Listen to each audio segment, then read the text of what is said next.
College football nerds here talking Alabama and Arkansas as usual. As we always do, we're giving you homework. Let us know in the comments what you think the score is going to be. And we do a live show every week. Yo, you Bama fans know it. Arkansas fans may not. It's about 2 hours long. We talk about the game action while it's going on Saturday nights. Link for that is in the description. You can catch the replay on our podcast or on our channel. Okay, Josh. We saw Alabama put up a number against some directional G5 school Saturday. It wasn't a big deal. Arkansas coming off, got some momentum, coming off a win against LSU, an overtime win. I have this thought about what we're going to see from Alabama or what we need to see from Alabama in this Arkansas game.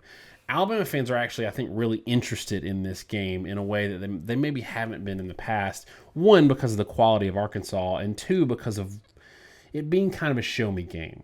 Last year, Odom did a really good job of identifying that zone coverage against Miss-State is what they needed to do to kind of shut them down, and they did. And I wonder if he's seen now that all-out blitz, zero blitzes against Bryce Young might be the way to shut him down too. Is this a game for Alabama that either they need to show that, okay, in-game adjustments were tough, but we figured out how to beat this thing that we couldn't beat against LSU, and they can maybe create some forward momentum for the postseason, thinking that they're playoff-level offense, versus if they can't, and if Odom does turn up the heat and they struggle again to put up some decent points, there might be some real warning signs for this Alabama offense. It's been interesting watching Alabama's offense sort of ebb and flow throughout the year. And to me, there have been two sort of defining characteristics. One is the offensive line play, which every Alabama fan is going to gripe about or love one way or the other. The other thing has been, I think, Bryce Young's confidence. Like, he started really, really hot in that Miami game, throwing with anticipation, moving around in the pocket, and looked absolutely the part of a high-level quarterback. And he did that for most of the year. And then at a certain point, I think teams sort of realized that Young probably holds the ball a little longer than he should. He's a little too comfortable in the pocket, and he doesn't always necessarily throw with anticipation if he doesn't have a guy wide open. I mean, you almost start to wonder if he's a little too spoiled coming out of Mater Dei in California, which is kind of the quarterback factory. All the great USC guys came out of that same place. Or if maybe, the offensive line and whatnot at Alabama had given him too much comfort level. But he hasn't trusted himself to throw hot reads, or maybe O'Brien hasn't put him in, whatever. They just haven't gotten the ball out. And so Tennessee, and then especially LSU, came in Alabama. They got a lot of cover zero looks, like straight man across the board, dare you to throw, dare you to just throw it up on a single coverage downfield. And Alabama, except for the one touchdown pass, I don't know that they ever got the ball downfield that game. Like, and when I mean got, I don't mean completed a pass. I meant threw it. Like, it just didn't come out. And nor were they hitting hot reads when they had large cushions in the seams. And so if you're Odom, I have to think you look at those games, and the takeaway is I don't want to sit back and give time for Young to, scramble around, find a guy, and then toss it, because he's got great arm strength and he's really, really efficient in the short to intermediate game with time. It seems really clear you got to treat him like a first-year starter. You need to blitz him. You need to spin up the clock. And I think to some degree maybe even there's a height issue, that if you can keep him in the pocket with pressure, he may have a hard time finding passing windows or seeing guys open downfield, and then the ball just doesn't come out, and then you end up with what was the LSU result. So it is interesting to me, because I think the style of offense that Arkansas wants to run, which does have a lot of pressure, but it's zone pressure stuff, maybe isn't the best fit, because zone pressures really kind of limit how many guys you can bring. If you want to bring more, you kind of have to use a lot of man concepts just to be able to be sound in coverage. And I don't know how well or how much Arkansas is going to be able to do that, because I think in past years they haven't evolved the defense, or they haven't had that many wrinkles. They're really, really good. They're really sound. That's why they start the year hot. But it feels like they don't really want to adjust over the course of the year. And I think when teams identify it and they get used to it, high-level offenses that are comfortable can be very effective against zone coverage. So I think that's kind of, to me, it's a big story going into this game. I think that Alabama fans can appreciate this sort of example. 2016, Jalen Hurts sort of putting up a ton of points. I think they scored 50 something against USC in the opener, had a lot of momentum. Then they played LSU and they beat them 10-0. I think 7 of that came on a broken play scramble from Jalen Hurts. They were running a slot corner blitz all night long, and he never adjusted. He never adjusted with a pre-snap read, a hot read, anything like that. The offense just really couldn't do anything, and it was a lot of 3 and out, 3 and out, 3 and out. They ended up scoring 30-something points in the national championship game. So there was this, struggle that was identified late in the season, and teams jumped on it, but they were still able to kind of survive. So I think that what we will see Saturday is either an offense that can make post-game adjustments in the weeks of playing a directional school, in the weeks of practice, can make adjustments and put a plan together and take advantage of the skill sets they have, or we're going to see against Arkansas that Arkansas's defense is able to shut them down, which I think is a distinct possibility at this point, especially with a makeshift offensive line. And then from that, there's going to be these concerns that I think will not disappear until next year. Okay, Josh, we got to talk about Arkansas a little bit before we get in the model. And I think that there's this notion that Arkansas, people kind of forgot about them. There was a lot of hype after the Texas win, and then the Texas A&M win, and then they lost, and there was this, probably should have won Ole Miss game that was just back and forth wildness. I don't think people appreciate the quality of Arkansas this year. I'm excited to see that they're ranked because I think they deserve to be ranked. But talk about, maybe these Alabama fans haven't seen Arkansas play enough. Talk about some things that Arkansas's done really well this year and where they could give Alabama some trouble beyond what we discussed with the offensive concerns. Well, I think the biggest thing is that Arkansas has a pretty dynamic, balanced offensive attack to go with their defense. Like in terms of FEI, so efficiency offense, 16th in the country. And I'm not sure the exact numbers, but I'd have to think outside Ole Miss, who's 6th, that's got to be the second best team they've played. Yeah, Tennessee is 21st. So overall, highly efficient offense. They've got a good running game paired with a good passing game. And I think the concern for Alabama is that this is also an offense that's really modernized quite a bit. I mean, they're running that Browse system. It is an RPO-based system. They've got a dual-threat mobile quarterback that kind of limits the ability to blitz him because he has the ability to really burn you if he leaves the pocket. That's difficult for a man coverage team like Alabama is, and how you handle him, because you can't have your corners with his back to him and then let him outside the pocket. He's likely to get large yardage. And so when you put all those pieces together, it's a dangerous offense. And I think it's an offense that, Browse has always been pretty willing to take his shots. So if Alabama busts, which they've been prone to do off and on all year, Arkansas is likely to take their shots and take advantage. And I think there is still some historical stigma with Arkansas as this sort of backwards run first team. Bielema years, even back to Houston Nutt.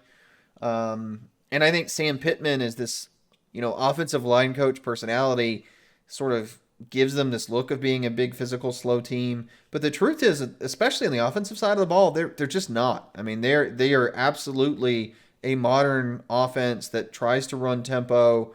Now they try to be big and physical, but to any extent that they're not a high-flying passing offense, it's really just due to personnel limitations at this point.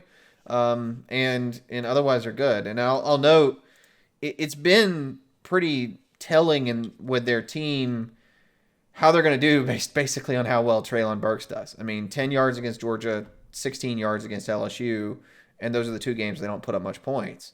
But when they can get their guys the ball, and they can get him, especially 60, 80, even in one game, 167 yards passing against A&M, then that offense can really get moving. So I think that's maybe the biggest thing that's undervalued is legitimate top 20 offense national. I think that I think that the one thing that they do bring to this game that is one of those, we talk numbers so much. We don't talk a lot about momentum or want to or whatever, but I do think that there's an opportunity here for Alabama fans. They need to realize that Arkansas is going to come in with that momentum, and they're not going to be. They've had enough big wins this year that they're not going to be scared of Alabama. Where maybe in the past, Arkansas has given Alabama a little bit of a game or a fight for a while, but at some point realized they're playing Alabama, and I think this year it's a little different because they've beaten a team that beat Alabama. They beat the crap out of Texas when Texas still had something to play for. So that's another thing I think that's in their favor. And when you combine the lack of fear with the nothing to lose, because they really don't have much to lose. Not that they're having a bad season, but they don't have anything to lose at this point.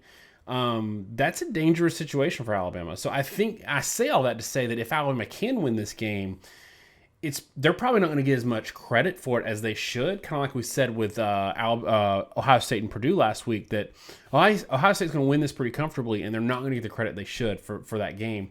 If Alabama can win this game, I don't think they're going to get the credit they should, and I think they should expect and appreciate that they're getting a really game-capable team in Arkansas. But what does the model think? Because it might disagree with kind of how we see Arkansas and Alabama at this. Yeah, and trigger warning for Arkansas fans. This is our model. We run it the same way we do every other thing. It doesn't like Arkansas in this game. I mean, it had Arkansas competitive or maybe even winning against Georgia. It flagged that Arkansas had a very good chance to beat Texas. I think it also flagged that the Texas A&M game could go in Arkansas's favor. Not here. And the problem really has to do with where Arkansas's strengths lie and where Alabama's strengths lie, and how they've developed over the course of the season. Alabama, their past defensive numbers at 91% of opponent averages are not spectacular. And in fact, those are just merely above average. I think that's a little deceptive. We don't do a ton of culling of garbage data. People talk about taking out garbage time. It's a variable definition. Our model doesn't really take it out too much. And also, they've given up a lot of chunk plays in certain games. Not that much of an excuse, but 91% versus 93%, about the same level of pass defense between Alabama and Arkansas. It's the run defense that's almost staggeringly different. 70% versus 94% is a chasm. 94% is perfectly average. It's a perfectly average run defense from Arkansas. I would even go so far as to say mediocre. You want to see that number below 90% if you're an SEC team, because you've got your cupcake games in, and that sort of inflates your stats a little bit. So you're giving up more often than not above an opponent's average running. Whereas Alabama is, that rush defense number has continued to drop, and in truth, they're probably operating more like a 60-65% rush defense. They have become very, very good against the run. Probably a lot of that is due to health of their front seven. LeBron Ray has been huge. They've kind of discovered a guy in Mathis that's been really good for them. And then they had issues at outside linebacker due to injury that I think they've kind of stabilized. And they've become a sound group. And that is a problem for an Arkansas team that is almost 2-to-1 run to pass. 348 rushes to 191 passes in the first three quarters of a game where stuff matters. And so even though 7.5 yards per attempt projected for Arkansas is a reasonably good number, it's the 3.4 yards per carry that's pretty crucial.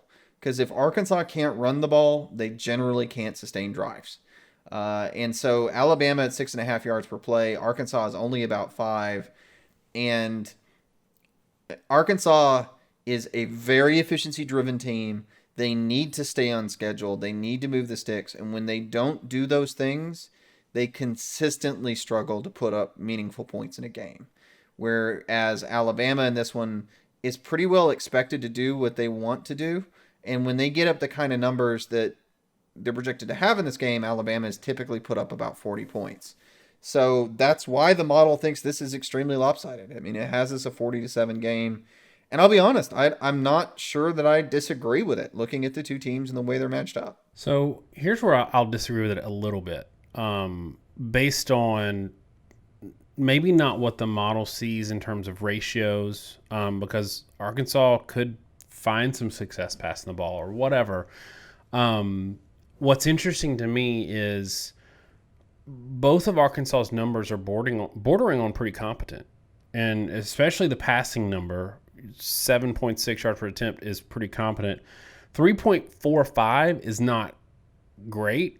It's bordering on bad, but it's still not complete shutdown mode. So maybe before I give my score, maybe offer a little more insight into like, okay, 5 yards per play, which is not awesome, but still moving the ball, still considered in our mind when we discuss a competent offensive performance. 5 yards per play is kind of right there. So why is it 5 yards per play in your mind and only 7 points? Like, I could get it if it was like 37-17, but like 5 yards per play and only 7 points. Is Arkansas really inefficient in scoring, or is there something else at play? I think it's an efficiency and scoring issue. Take the Texas A&M Arkansas game. Okay, that game's 20-10. KJ Jefferson was 14 yards per attempt. Traylon Smith was 4.8 yards per carry.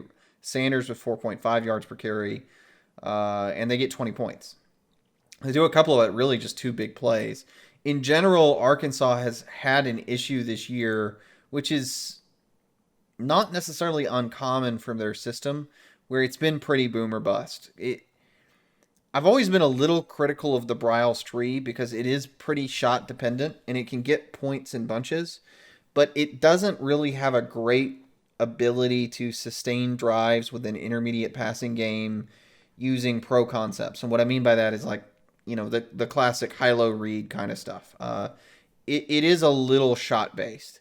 And if they don't run the ball particularly well, and the other team can stay on top where you're not getting the shot opportunities, the offense does tend to fizzle out a little bit. And so you see a lot of games like, the Auburn game was 5.2 yards per play, it was only 23 points. Again, A&M was 6.5 yards per play, only 20 points. LSU was a healthy 4.3 yards per play, 16 points. I agree with you. The model has the number a little lower than makes sense for me. I can't really dig into the numbers to figure out exactly why that's the case. I think A&M is probably a part of it. Obviously, Georgia, the shutout matters there, but I do think the total's a little low. I think reasonably, you should probably expect Arkansas to put up more like 14 or 17 points by the time it's over. But the key here really to me is that 40 number next to Alabama, because if Alabama puts up 40, whether Arkansas scores 7 or whether they score 17 is a little academic in reality, right? Because the game is not particularly competitive. And I think it's just the fact that they're in totally different stratosphere, so to speak, in scoring. That's the concerning thing if you're Arkansas, and that's maybe the thing that's almost most surprising when I look at this model. All right, I'm ready to give my score. I think that what's interesting about this is I would have given Arkansas far more better chance if they played Alabama in week 3 when Alabama played Florida. I think Arkansas could have made that a game. They had a different kind of, lack of tape on them in a way that would have benefited them, and enough tape on Alabama in a way that might have benefited them, because I do respect Barry Odom a lot. And I think he would have seen some things on tape that maybe LSU saw, and he would have been willing to throw the book at Bryce Young and giving him a lot of trouble. I think the problem for Arkansas is they are catching Alabama not just the week after LSU, where that weakness was exposed, giving them time to maybe sew it up a little bit, but also getting a week against a directional tune-up game before Arkansas to work out some of those kinks. Now, we did see in that game some things that concerned us, and I said this in the live show. Bryce Young started out like 14 of 14, but a few of those bombs to Williamson and a few of the other throws he made in that game, he did not throw them open. Like, they were open for a long time, and the ball was late to them, and they were so open that they were able to still make a catch. I think some of that scales back a little bit, but I still think there's enough there for them to score some points. Give me Alabama 37, Arkansas 17, and I think that we will see Alabama come with a little more efficiency that gives them a little more confidence in their offensive line and their quarterback heading into the Iron Bowl week. I got this game 41-17 personally. I do think Arkansas scores a little bit more. Not Look, I think they could struggle, and it wouldn't shock me if they score even less. They didn't move the ball well at all versus LSU. They got sort of their one touchdown off a busted coverage where KJ Jefferson had to make a hero play. But here's the thing. LSU held Arkansas to their second lowest yard per attempt total of the year, behind only Georgia, and it was only a tenth of a yard better than Georgia. And I think there's an interesting point here for both teams. LSU, I think, is just kind of all of a sudden playing motivated, better football. I think they just figured some crap out over the bye week, and they adjusted the way they're playing defense. They got a lot more aggressive, and they're just way more effective. And Arkansas, LSU fans, especially given that they lost that game, playing a true freshman, true freshman against a zone pressure defense is usually a really bad idea in its first start. They did it willingly, and I think they lost a game maybe they could have easily won, and maybe even if Max Johnson's the starter. But I don't take that much bad from either the Arkansas or the Alabama performances against LSU, because I think they're just playing much, much higher level football on the defensive side of the ball. My issue is Arkansas pass defense in particular has gotten lit up. Over 13 yards per attempt against Ole Miss, over 11 yards per attempt against Auburn. Even Mississippi State was almost 9 yards per attempt. There are signs that you can really expose Arkansas if you get them isolated in coverage. And my big thing with them, Catalan was a fantastic player. And when he went down, that defense just has not been the same. And they've gotten banged up a little bit in general, but to me that was kind of the crucial injury for the whole team. And I do think Alabama gets theirs, and I agree with you. I think Alabama in that week probably had an opportunity for Bryce Young to get his confidence back. I think they have an opportunity to play at a higher level. Arkansas is coming off a very, very challenging game that they won, but they won in brutal, long fashion. So I think this one ends up getting away from Arkansas. I don't think it's a bad thing for Arkansas. I think it's a tough matchup. I think Alabama is probably going to start to peak. And I'm with you. Even if the score is 41-17, the biggest one for me is Alabama able to win this game because they rely on the run game and they get a couple deep shots?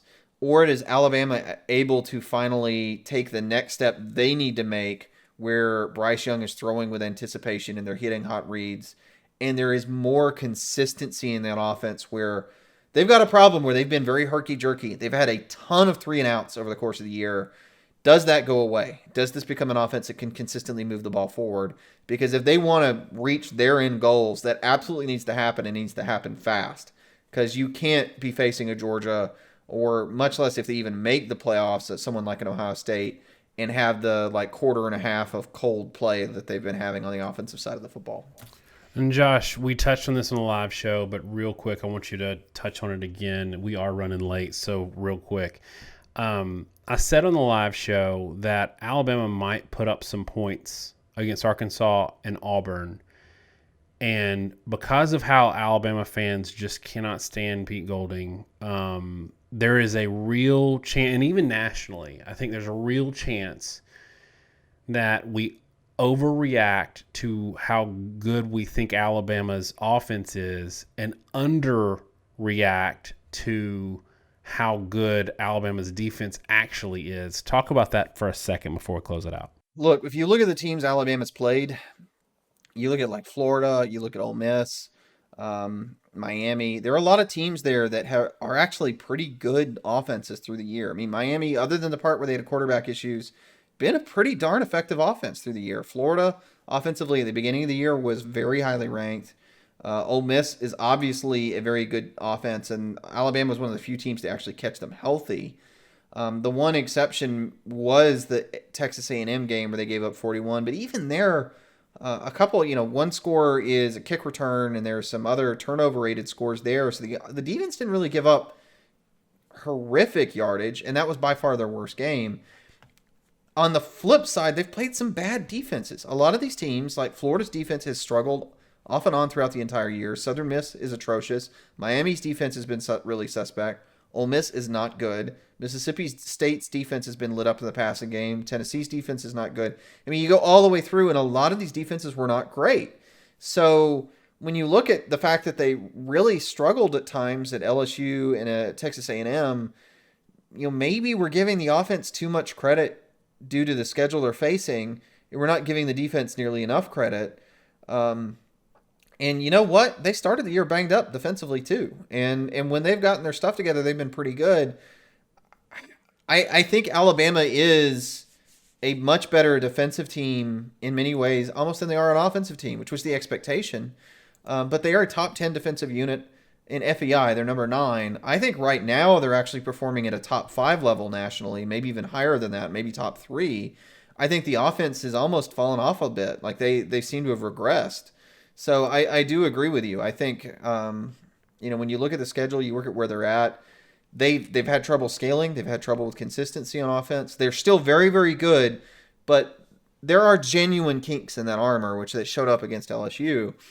But defensively, I think they're underrated. I mean, the defensive unit is very, very good. And I think if they were to beat Georgia, it's not the offensive side of the ball that is going to let them beat Georgia.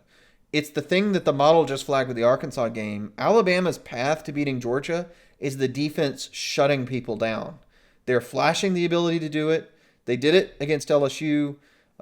If they can do it against Arkansas, then I'm going to begin to wonder if this isn't a defense, as was expected to be the case, that is a championship level defense and will carry Alabama forward. That's probably the most underrated storyline in the country right now. And that's kind of what I was going to close on, is if Alabama wins in the playoffs, beats Georgia, makes the playoffs, I think there's a lot better chance that they win these games 27-24, 24-20, that sort of thing. And we talked about this on the live show too. Like we don't necessarily right now think Alabama's playing good enough to beat Georgia, but also we don't see Georgia scoring more than 24, 27 points on Alabama, which means at that point it's anybody's game. So I hope Alabama fans don't get too frustrated with what we're saying about their offense, because we're saying something similar about Georgia. Is we don't think your offense is amazing, but we also think it's good enough, given that defense, that it's a national championship caliber team, and you can win with that offense. The only concern I have right now is those coverage busts or those communication busts that don't lead to a first down, they lead to a touchdown. Alabama, if they can figure that out, I agree with you. I think they got a national championship defense. All right, y'all, that's it for us. Give us your score prediction in the comments. Hit that like, subscribe, notification bell so you can see us next week, and you can get notified Saturday night when we go live. Thanks so much, y'all. Have a great week. God bless.